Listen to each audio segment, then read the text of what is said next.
Let's get into it. 1, 2, 3.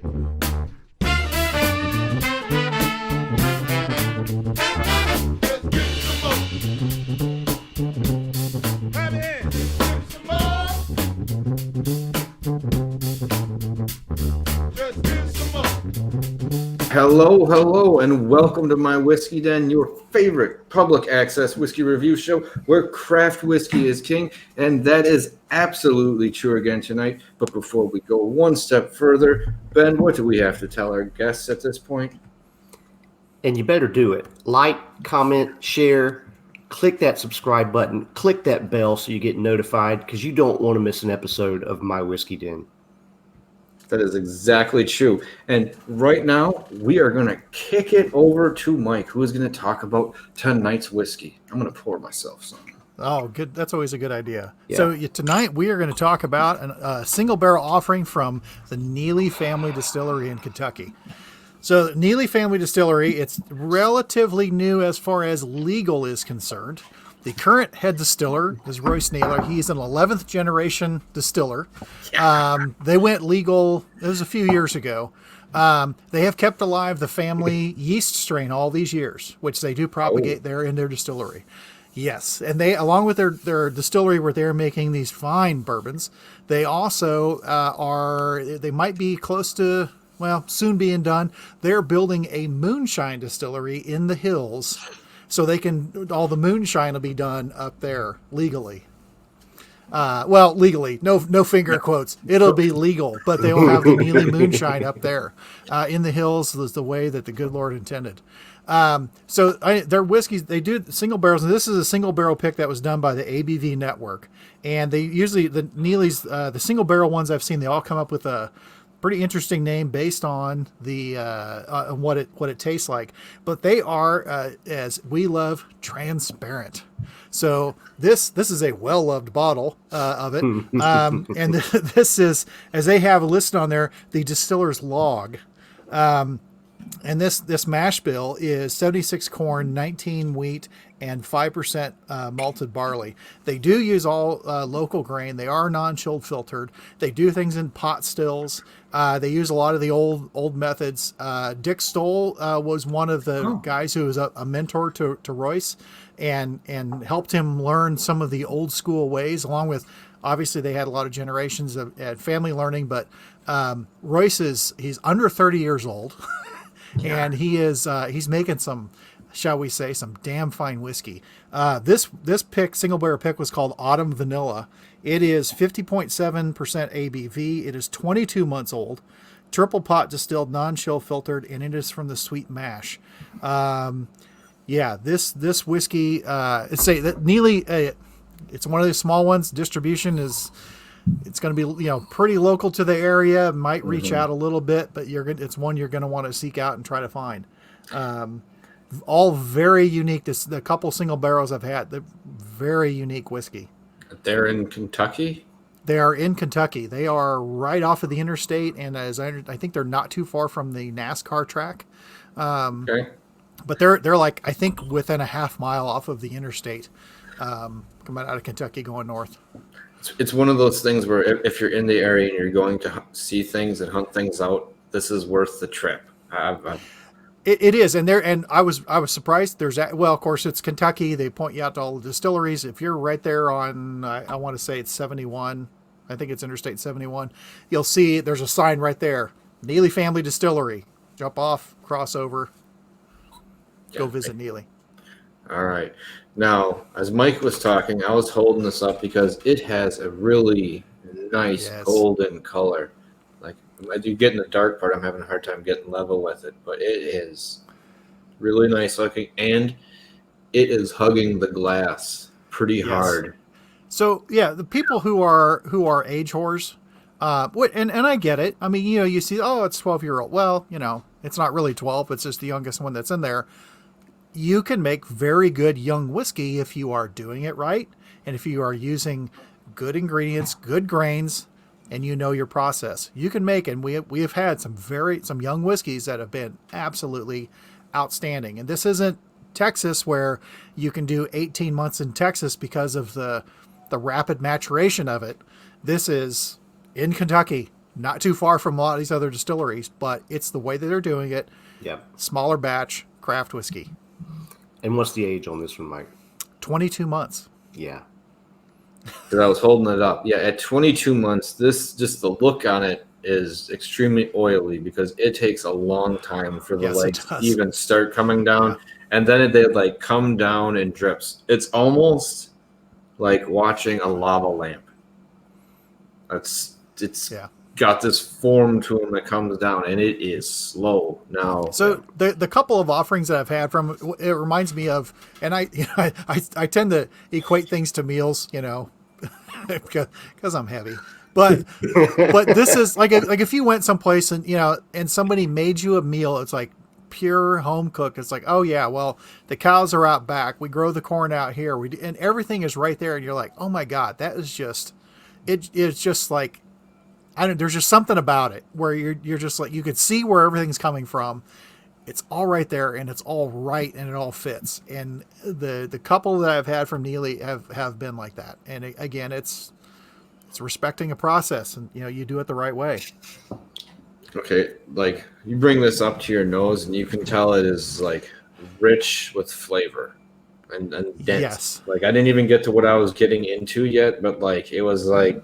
You don't even have to get it to your nose all the way. No, before like you can start, and it's darker flavors. Like I'm like just from like the two ones. There's a dark molasses with like a little bit of sugar on it. That's just, that's like it's almost the backbone. Didn't even get into anything else going on yet. So what do you guys? So I'll tell you what I get, or well, I've got my notes from many tastings with this, but I get a buttered peaches and cream sweet corn, real peaches and cream sweet corn from the upper Midwest, and a little bit of cider, and like a hint of kettle corn, and the vanilla. But then when I get in deeper, kettle corn, it gets more buttery. Yeah, this is for me. I'm in craft bourbon nirvana right now on the nose on this, because this just hits that sweet spot of where it's grain forward. You've got a little bit of influence of the barrel, but it's really putting the mash and everything on display. Mm-hmm. What we really love with like what Alan does at Spirits of French Lick. And for me, I'll paint you a little picture here. It's like a bowl of granola that you've drizzled molasses and a little bit of brown sugar on top of. And there's vanilla, and it's not like vanilla flavoring or something. You just split vanilla bean pods, and it's laying on top of that granola, and you've got some raisins in there, and there's some cinnamon and a little bit of nutmeg going on, and it's maybe a little honey. But it's just it's all that granola, bready grain, sweet. It's so good, and to me, I'm smelling this. I'm like, this is breakfast whiskey. Yes. I was gonna say something, but you covered all the shit that I had written down with that description. Like I was waiting, I'm gonna add something, and it's like, nope, we got to that one too. I was gonna say something smart. There's a titch of lemon in the front. I'll add that there. Yeah, I could. Yeah, it's there. It's there. Yeah, no, it's a great nose, and yeah. What I'm finding neat on the nose part of it, is go from low to high on it a couple times, and it smells really different. Like the denseness fades away on like the top end when you go up to the higher end. You still get the notes, but like if you're smelling at the bottom, they just are so much more dense and I would call vibrant but rich. Rich smell to it. Yeah. Yeah, you get into that buttery notes, like what Mike was saying. The more you get into it, it's really hard to not go through a lot of this. It really is. This is the second offering I've had from Neely, and the other one was right in the same ballpark. Unique and different. It was a single barrel as well, but it's got that whole grain forward note. It's rich. It's just it's gorgeous, man. I find absolutely nothing to dislike about this at all. Okay, the more I'm digging in this, I'm getting like a blackberry, raspberry, like deeper, like macerated berry, like faint, but I'm getting some like part of the rich notes that's mixing in with the raisin. I'm getting some more fruit to it now. Lemon and berry and sugar all together. Ooh, like a fruit tart with almost all that stuff in it.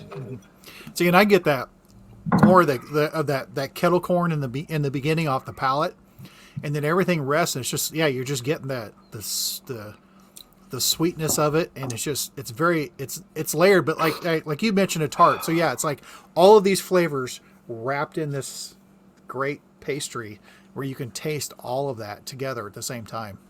Man. Yeah, that kettle corn is fuck right there, and it's just. I'm gonna kill this during the show. This is something I would put up there. I mean, this is this easily just in a night, and this is why we added some of these and are trying to get them done by the end of the year. This easily, and we've heard great things from a lot of other people. This boarded at least on my top 10. You know, just off the first drink. You know what I mean? And this is one that I've given to people where they're not snobs, but they're ones that they don't do craft because I don't drink craft whiskey. They drink their stuff. Yeah. This is one we along with which I've given Maddie Gladden to them also. It's like, you want to know how good a craft whiskey can be? Try this, and just give it to them, and don't tell them the age. You let them drink it, and then when they're done, it's like, that was 22 months old.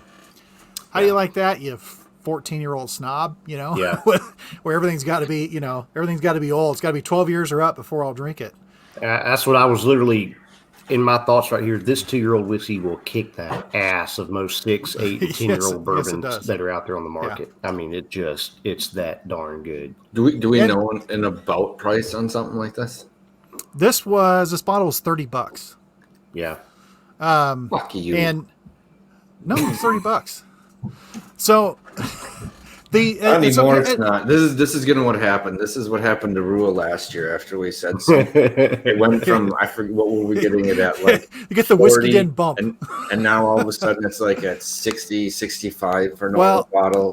But here's the deal. It's not warranted, but for the most part, I think you've got to go to the distillery to get it. Which again, it's all fine. I'm sure that there are some local places around there that probably do some distribution, whatever. But go visit the distilleries, especially the small ones. Go visit them. You like it? Go buy a hat. Buy a Glencairn for them. They're not expensive. Buy their whiskey. Try their stuff. Meet the people. You could take tours at larger places, and they're all great. I've done them. I'm a Maker's Mark ambassador. I like, I'm a friend of Lefroy and all. That's all cool. But go to these small distilleries and try their stuff and go buy it. Go buy it directly from them.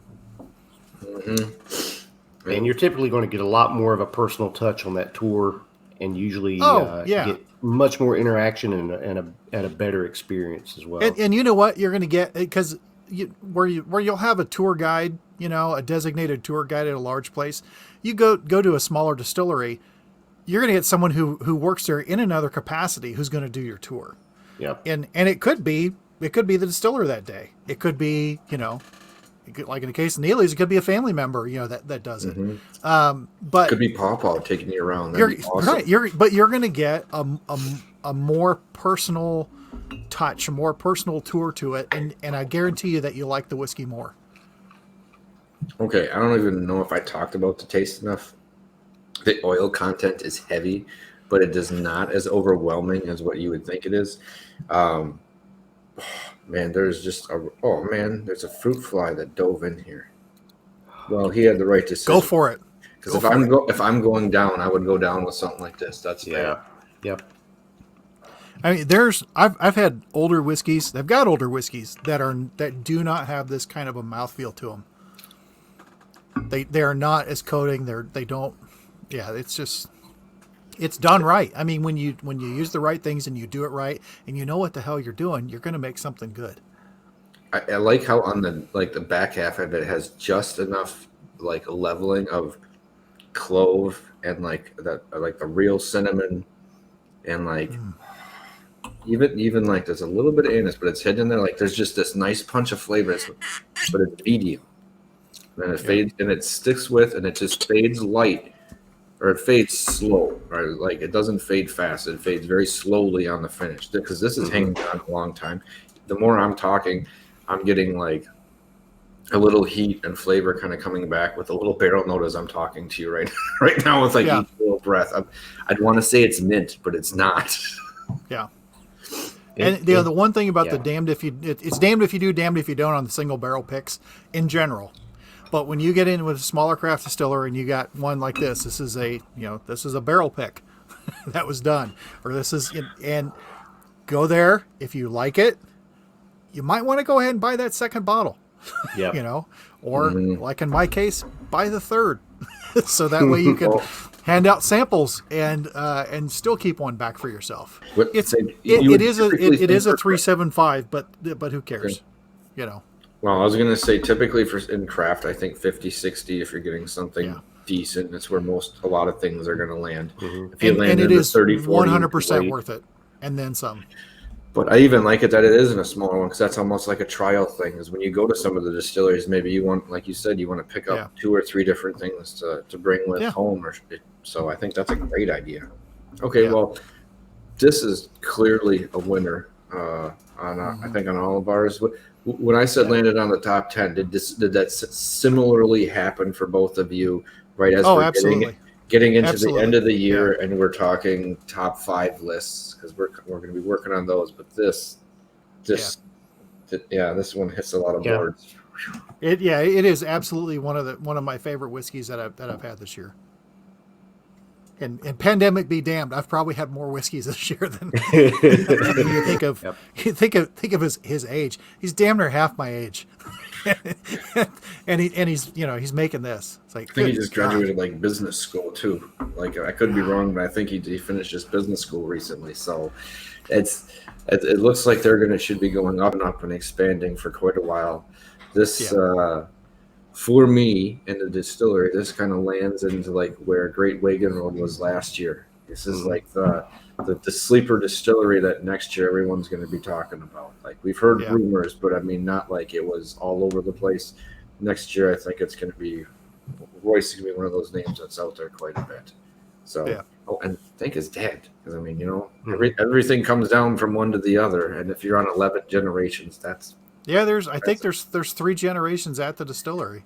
So All right, that is sweet. So cheers to them and everyone out there. It's not the size of the den that matters. It's the love of whiskey. Cheers, everyone out there. Cheers. Let's get into it. 1, 2, 3.